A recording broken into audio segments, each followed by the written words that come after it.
खुलुमबाय स्टुडिअ आं अनजिमा मोसाहारि रियेल लाइफ निउज चेनेलाव नोंथांमोनखौ बरायग्रोबाय।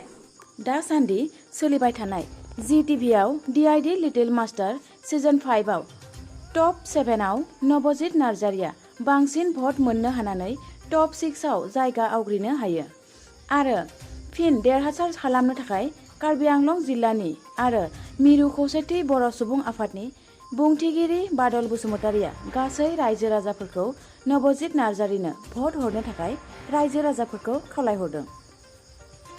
खालार 10 सुनिबार मोनाबिलिनि 9 रिंगानिफ्राय 13 खालार समबार फुंनि 9 रिंगासिम नब'ज नार्जारिनो भट हरनानै आरोबाव देरहासार खालामबावनो खावलायदों। बेनिखायनो नोंथांमोना दसे सम खामानि मावनायफोरखौ दोनथ'नानैबाबो नब'ज नार्जारिनो होखानाय सम बायदियै 9152915246 नाम्बाराव कल खालामना भट होनो हागोन। नब'ज नार्जारिनो कल खालामना भट होनायजों लोगोसे आरो G5 एप डाउनलड खालामना आरोबाव मोनसे भट हरनो हायो। डिसक्रिप्शनाव होनाय लिंकआव थुना भट हरनो जों रियेल लाइफ निउजनिफ्रायबो खावलायबावबाय।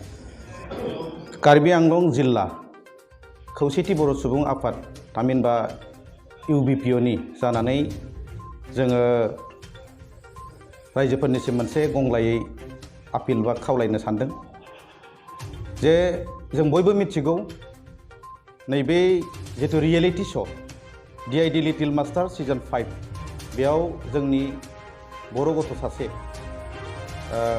अनजालु नब'ज नार्जारिया दिनैहालागैसिम फैयै फैयै 8 राउन्डसिम फैबाय।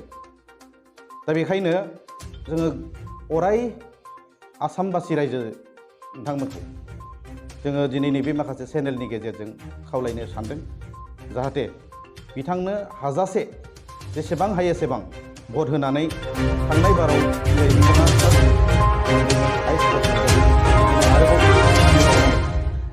फैगौ राउन्डसिम जोङो आरोबाव देरहानांगौ बेहाय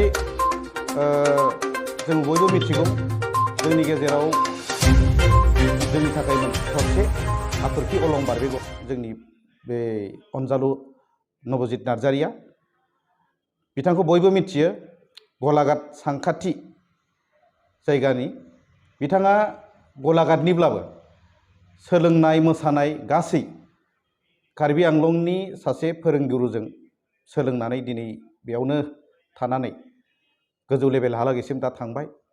दा जोंहा बयहाबो कार्बि आंलंनिल' नङा अराय आसामनि गासै रायजो राजा नोंथांमोनहा ज' जाजाय बेखौ भट होनानै देरहाहोनाया जोंहा मोनसे दायित्व दङ।